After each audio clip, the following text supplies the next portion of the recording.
Welcome to part 3 of our series of Getting Started in Web Video. This is Dave Thackeray. And that is Mark Johnson. All right, we're going to be talking about the structure and content, how you start defining that for this first exploratory video that we're hoping that you are going to make after watching these 8 parts. I think the first thing to think about is, what's the objective? I mean, what are you really trying to achieve? Don't you think that's right? I mean, that's the thing you want to keep in the top of your mind. Above all, the thing that's going to keep you doing this, if you do come back to it, is having a goal in mind, and it can't just be wishy-washy. You need to have a motive behind it. And 3 very good examples are obviously the growing awareness. We could talk about the estate agent who looks to reach out to a new market by showing them interior design tips. There's a good example that you have of a recruitment campaign that you can pivot around a video. Yes, so there is an organisation here who want to recruit people in to help them. It's a charity, and they want a video that just explains what they do, what they get up to at the weekends and do in the evenings, and then people can just see that and think, oh, that's for me, or it's not for me, etc. And the third one that is really pertinent is product reviews and product unboxings. Everybody loves getting the secret sauce, Mark. It's finding out what other people don't know, so they can boast to their neighbours or tell their community that, hey, I've just seen this fantastic new product. You want to know about it? And guess where I saw it? I saw it at Mark's video. So let's talk a little bit about the estate agent. I think the estate agent is a little bit different, because with the recruitment, it's very clear that they're looking to recruit, or the product video, it's about that product. But the estate agent, I think, is quite a nice one, because you've suggested in the past that actually what the estate agent might be doing is talking about how you present your house. Not necessarily come and sell your house through me approach. Yeah, bake your bread, yellow walls, all that sort of stuff that makes people feel conducive, more likely to buy. I mean, that is exactly where we're at. Target audiences mean that we don't necessarily, with video, focus exactly on our core audience demographic as a business or a membership. And with video, we can really stretch the boundaries and reach out to new people. And the estate agent that we were talking about, perfect example of somebody who's thinking individually and thinking innovatively and creating a relationship with people who maybe aren't yet ready to do business with him, but further down the line will want to talk to him, because they know that if anybody's going to try and sell a house, it's this guy. And he can also tell them about trends in the market and find out where are houses selling best. It's all about the relationship, and the target audience fundamentally is anybody who can see the value in your organisation. So that estate agent is giving information, is giving value to people who may be considering, selling their house. And his objective is that because they are trusting him, that they have seen this information, they would have a propensity to go to that estate agent when the time comes to sell their house. So you're right, that is not his target his target customer base now, but it's what he wants to get to. I think the good thing about video is that we can start building relationships. The people behind the camera in front of the monitor are our viewers, our holy grail. And when we talk, it has to be about talking specifically to one person.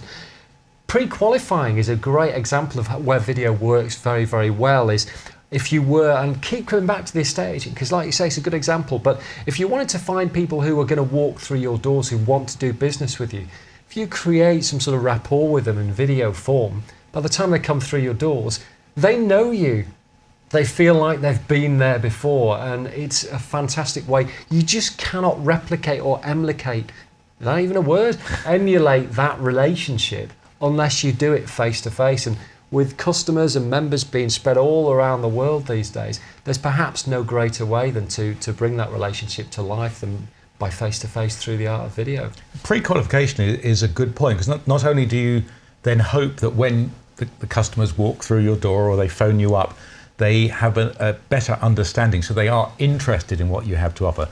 But the alternative to that is there are lots of people who probably aren't interested, and they're not going to waste your time. Everybody wants more money, they want more funny, they want less fat, they want less stress.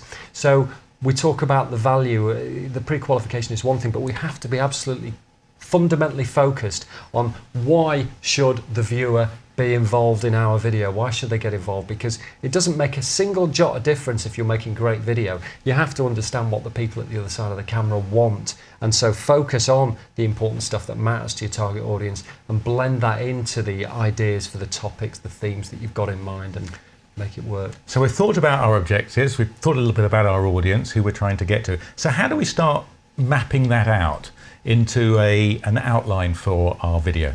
Let's keep it simple with the sandwich analogy. You've got the introduction, then the meat, which is your main content, and the outro, the call to action.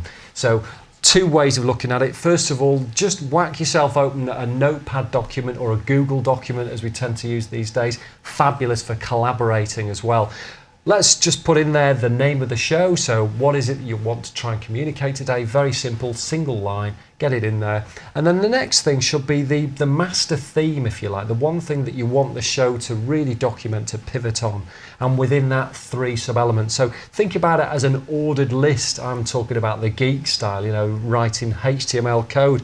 So you've got the master theme, and underneath that, 3 bullet points. Here are the 3 things about the camera that I'm unboxing for you today that really caught my eye. I was buzzing about the value. I really like the way it feels in the hand, and the quality of the images is quite incredible. And then next and lastly on the outline, you want to encourage viewer interaction. So say, how did you find the camera? Was it working for you? Have I missed anything with the stuff that I should have covered that I didn't? Tell us about it. We might have a follow-up show next time, for example, if you wanted to go further. And then call to action, very important. Don't forget, get down today to Mark's Estate Agents for the very latest prices on the fabulous houses we've got in stock across the region, and give them some way of contacting you and continuing the conversation. Simply, succinctly on an outline plan, something you can follow, something you can be comfortable in producing when the camera goes on, you've hit the red button, and ultimately it might be something that further down the line gets you involved in more of a video series and help, you know, really kind of build your video strategy. And it's good to summarize as well. I mean, you tell them and you tell them again, and then you remind them of what you've told them. So, you know, if you did a camera review, I think you said, well, it feels good, the quality is good, and the value is great. And you, just in half a dozen words, 6 or 8 words, you can just hit with that 3-part list. Keep it short. Bum, bum, and finish it off. So that is terrific. And having an outline, and that outline you can either have in front of you. I mean, we've actually got laptops in front of us, which we're using to remind us of areas we want to talk about. And if you look down, it isn't really a problem. People are used to newsreaders looking down at notes. Right. Or if you just want to look at the camera all the time, you could just put up some very simple bullet points on a piece of paper and actually stick it under the camera, just to remind you of the flow. I think that the call to action, the final thing, what you're going to close on, is pretty important, and make sure that you give the viewer, you know, the thing that they have to do next. That's right. We've pretty much summed it up there as far as the content and the structure of a show goes.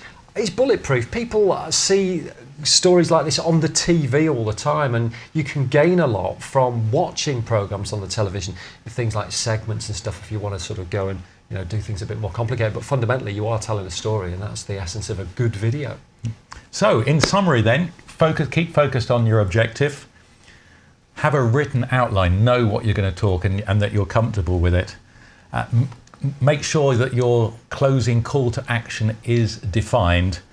And I'd add to those that 3-part list, rehearsed, feel comfortable, go through it several times, talk to the mirror and read out loud. That's one of the things I have found when going through things. If you either read it out loud or you just sort of rehearse it out loud, it sort of seems to sort of stick in my mind at least a little bit. Because sometimes better. when you write, it doesn't sound right when you speak it. So the rehearsal thing's a really good idea. And so what's our call to action on this episode then, this part? Just get in there, get stuck in and get trying, and see us on the other side. Watch part 4 where we're going to talk about audio.